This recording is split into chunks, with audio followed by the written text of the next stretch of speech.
Brando, mga alagad kami ng batas at napapaligiran ka na namin. Kaya sumuko ka na! Alagad ka lamang ng batas, samantalang ang batas ay nasa aking kamay!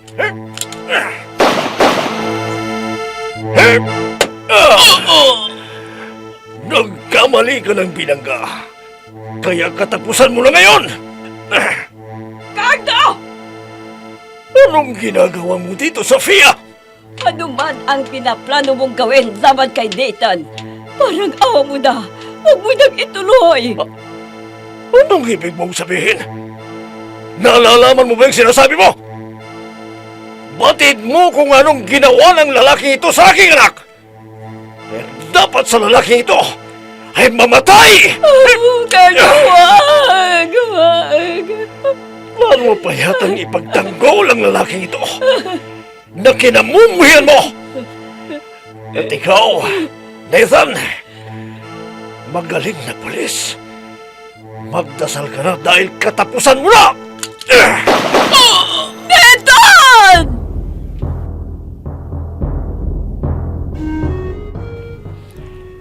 Batas sa aking kamay! Kwento ng paghiganti na bunsod na galit at pagkamuhi nang walang sapat na dahilan sa pagkakamali ng kahapon. Batas sa aking kamay! Mula sa panulat ni Andrea Solar at sa direksyon ni Jun Cabato. Batas sa aking kamay! Inihahandog sa inyo ng F3 Recording Studio para sa pambansang radyo ng Pilipinas, Bombo Radio Philippines.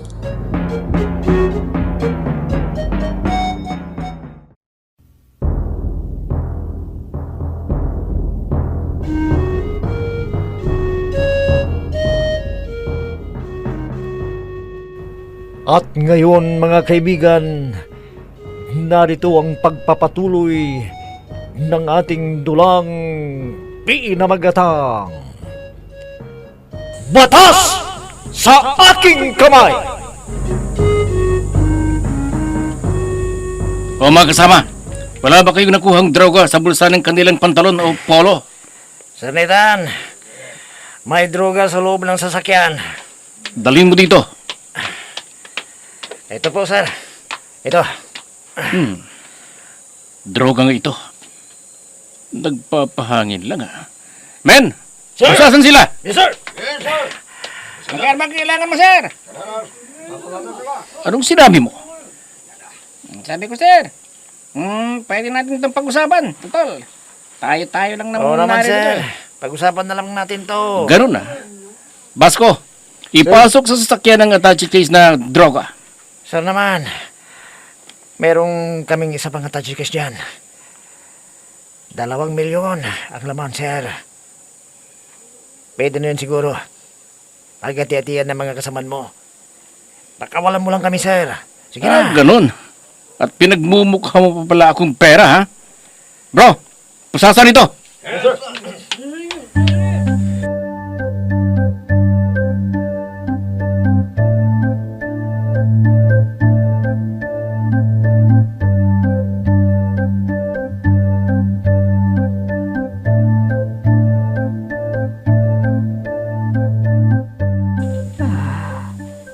Nasaan kaya si Nathan? Hindi ako pamilyar dito. Ngayon lamang ako nakaapak sa presinto. Kung hindi lang dahil kay Nathan, hindi ako makakapasok sa lugar na ito. Walang tao dito. Yun. Nagkukwentuhan pala sila. Teka't lalapit ako. Baka naririyan si Nathan. At nang ako'y makapagtanong sa kanila.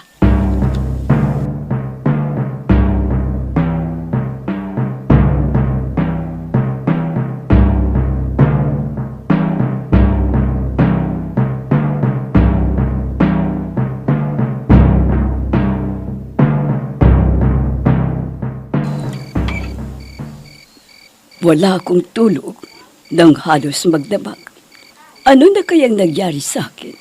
At bigla akong ninervyos kagabi. Hindi na tuloy ako nakatulog.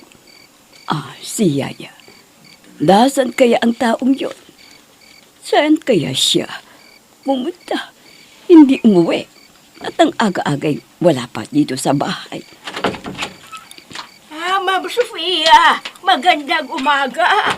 Oh, Yaya? Saan ka ba pumunta? At ang aga-aga mong umalis? Ay, nanggaling nga ako sa presinto para sana ibigay yung pera na gusto mong ibigay ko kay Netan. Oh, kumusta si Nathan? Naibigay mo ba yung pera? Ay, hindi dahil wala siya. At ayon sa mga kasamahan niya natutulog pa raw dahil napuyat siya kagabi. Napuyat siya kagabi? Bakit? Nag-night shift ba siya?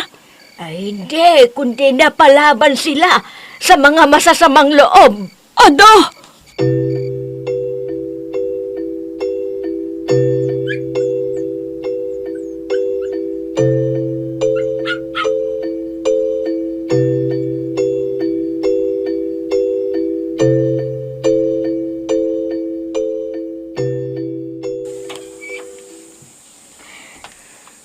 Mag-iisang buwan na si Papa dito sa ospital. Pero, di pa rin nakikipag-usap. Nagising na ulit si Papa. Papa? Papa? Aldea. Anak. Papa? Tinawag mo na akong anak. Nagsasalita ka na. Aldea. Anak ko. Oh, maraming salamat sa pugmay kapal at nagising ka na, Papa. Ang kuya mo, Brando. Nasaan? Galing po siya dito kanina. Pero, wala pa rin siya hanggang ngayon eh.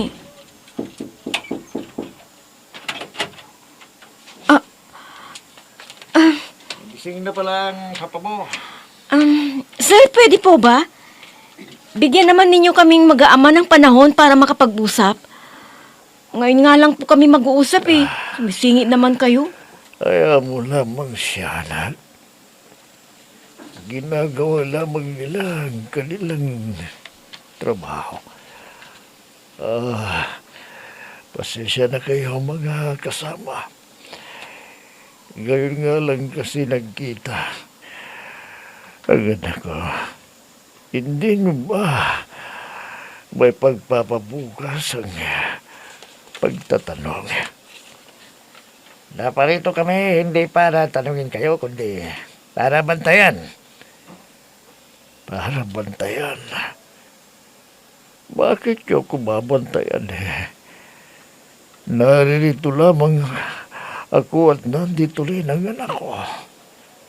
Isa pa, bakit niyo ako babantayan? May trabaho pa kayo sa labas.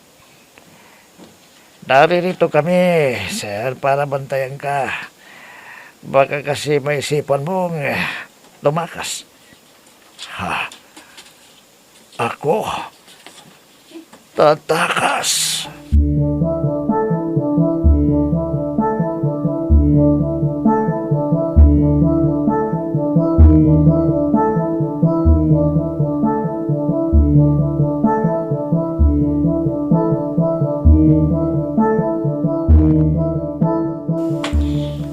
Isa si Nathan na rumisponde sa binabantayan nilang drug transaction. At hindi nga raw sila nagkamali dahil nadatnan ni Nathan ang ilang kalalakihan at positibo sa ipinagbabawal na gamot. Kaya sila napalaban. Oh, kaya pala ganun na lamang ang kaba ng aking dibdib kagabi. Nagkikipagbarilan na pala ang anak ko. Ay, oo. At may nasamsam silang 2 milyon na halaga ng pera. Ito na nga ba ang kinatatakutan ko eh.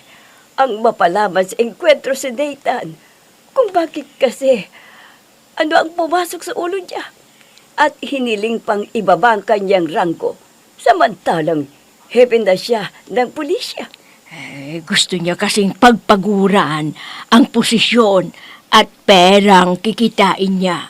Oh, Nasanay kasi siya sa mahirap na buhay. Normal sa kanya na pagtrabahuan ang isang bagay bago siya magkapera. Kasalanan ko ba yun, Yaya? Hindi. Dahil dapat lamang na pagtrabahuan natin ang bawat kikitain natin para matuto tayong magpahalaga sa bawat sintimo na natatanggap natin.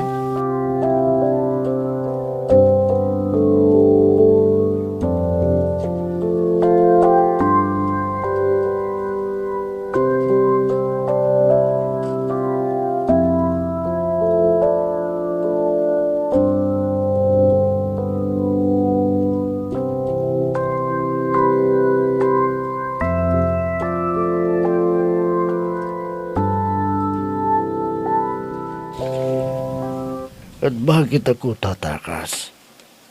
Kanino ako tatakas? Sa mata, sir? Ano? Ako tatakas. Bakit? May dapat ba kong takasan? Hindi ba't yung bumaril sa akin ang dapat ninyong hanapin? At bantayan at hindi ako. Sir, makinig po kayo at ako nga itong nasa ospital pero ako pa ang sinasabi ninyo. Natatakas. Bakit ako tatakas? May kasalanan ba ako? Nakuha sa inyong sasakyan ang isang attache case ng Shabu, sir, na nagkakahalaga ng 2 milyon. Ano?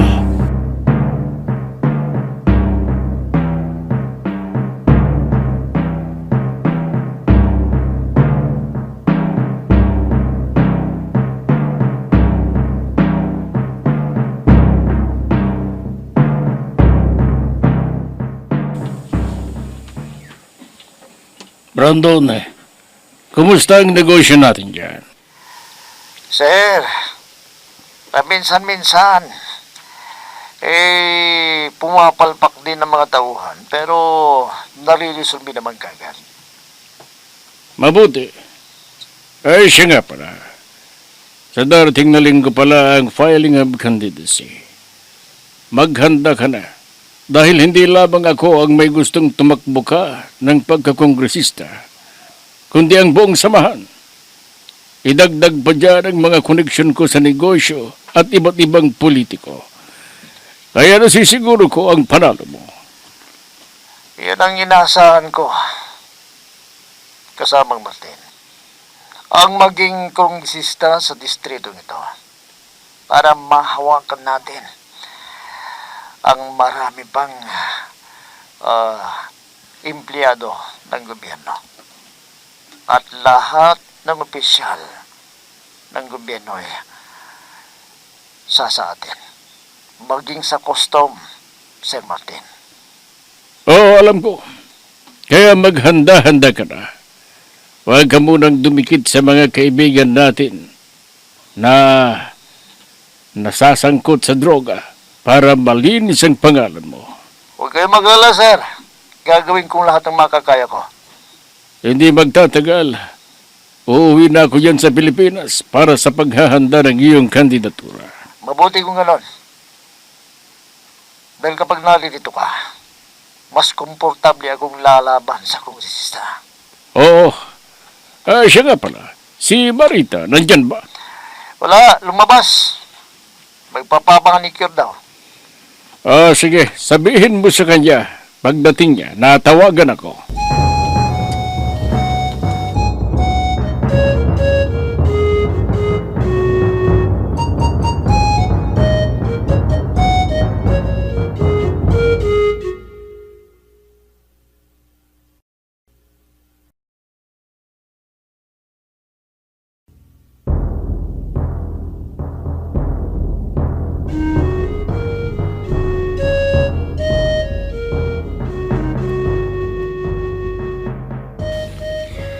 Papa, ito may dala akong pagkain. Ako ang nagluto niyan. Ang anak kong abogado, Hindi mo makasama. Kasama ko. At nakita ko siyang kausap si Judge. Apa, kumain muna. Para lalakas ka.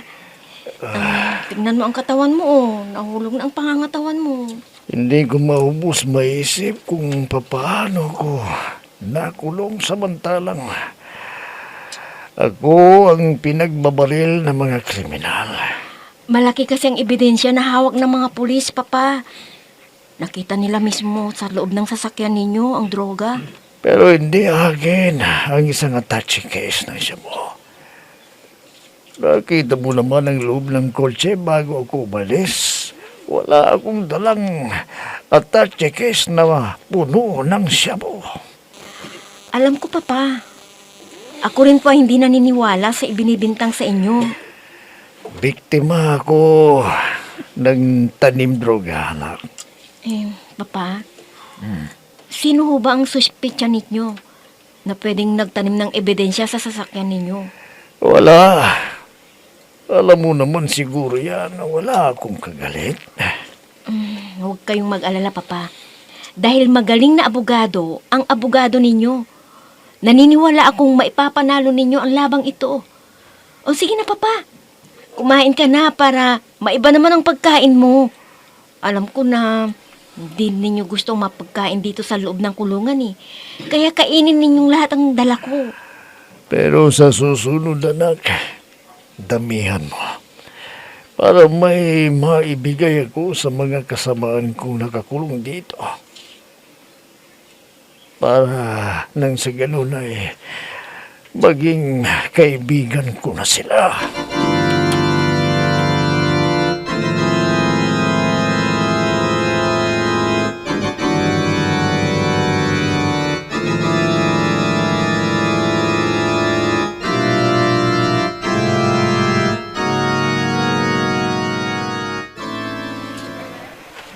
O ikaw lang bang mag-isa ang sumundo sa akin dito sa airport? Wala si Ma'am Marita eh. Isa-isa na rin niyang pinunta ng mga posibleng maging supporters ko. Kapag ako ay nangandidato bilang congressman. Mabuti. Siya nga pala. May lakad ang grupo sa Makalawa. Sino mamumuno? Ako? Hindi. Kundi ako. Muli kong pamumunuan ang pagdating ng mga epektos dahil baka bumalpak kung hindi ako sasama. Mahal ang pagkakabili ko ng mga epektos na yon. Kaya hindi pwedeng pumalpak. Ako, pwede akong sumama kung gusto mo. Iyan ang huwag na huwag mong gagawin, Brando. Lalo na sa mga panahong ito. Hindi ka pwedeng masangkot sa kahit anong klaseng krimen para mapanatili mo ang malinis mong imahe sa paningin ng mga tao.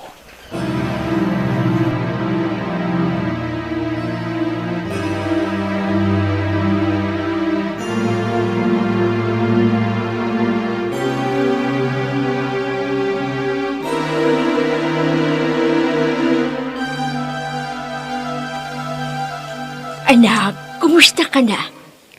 Okay lang naman ho ako, Inang. Kayo po, kamusta na ho kayo? Okay lang naman ako.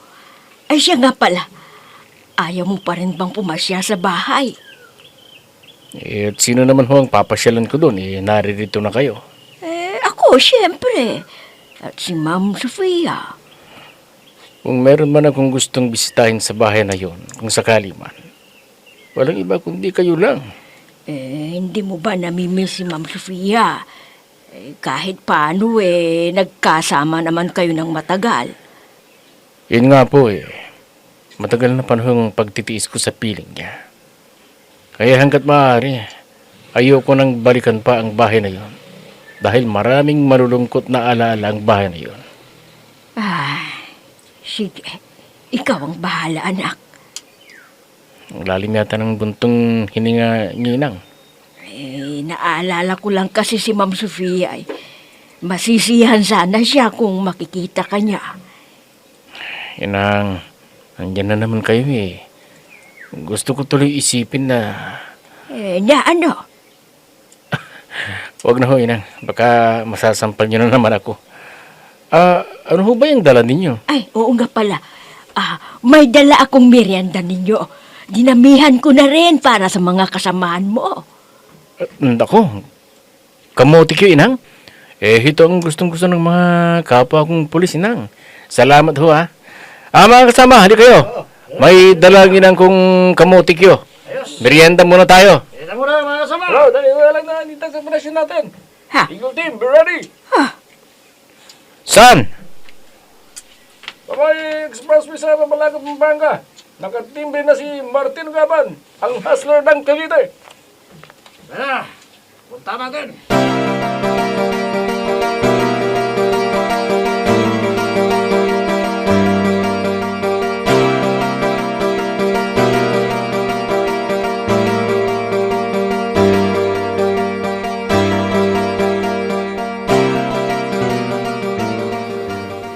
Mga kasama, tiba-tiba na naman tayo. Oo nga, bossing. Dalawang gabang siya mo. Kaya, sky's the limit na naman tayo ngayon, mga kasama. Oo. Kaya ngayon pa lamang, text na ninyo ang mga magiging partner ninyo at magkikita-kita tayo sa Moonlight Hotel. Anak ng tinapa. Ano bang gulo ka na yun? Huminto siya sa kalagitnaan ng kalsada. Oo nga, bossing.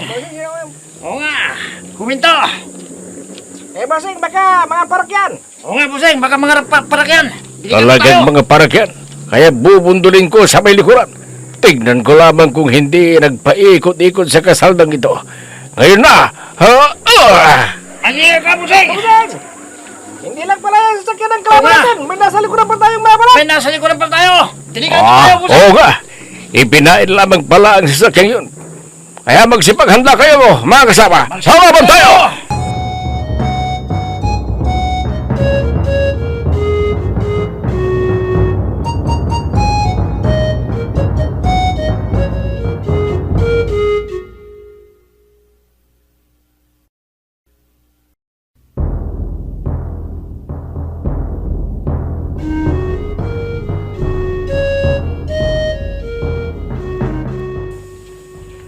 Ano kaya ang mangyayari sa tagpong yun? Mahuli kaya sina Martin at ang kanyang mga tauhan? Mga kaibigan, huwag ninyong kaligtaang subaybayan ang pagpapatuloy ng ating dulang pinamagatang Batas sa Aking Kamay! Mga nagbibigay buhay, sina Amid Diaz, Mayra Abrihal Narnola, Eva Alcoreza, June Cabato, Robert D. Guzman, Oscar Ora. Mula sa panulat ni Andrea Solar at sa direksyon ni June Cabato. Technical supervision at sa musika ni Oscar Ora. Batas sa Aking Kamay! Inihahandog sa inyo ng F3 Recording Studio para sa pambansang radyo ng Pilipinas, Bombo Radio Philippines.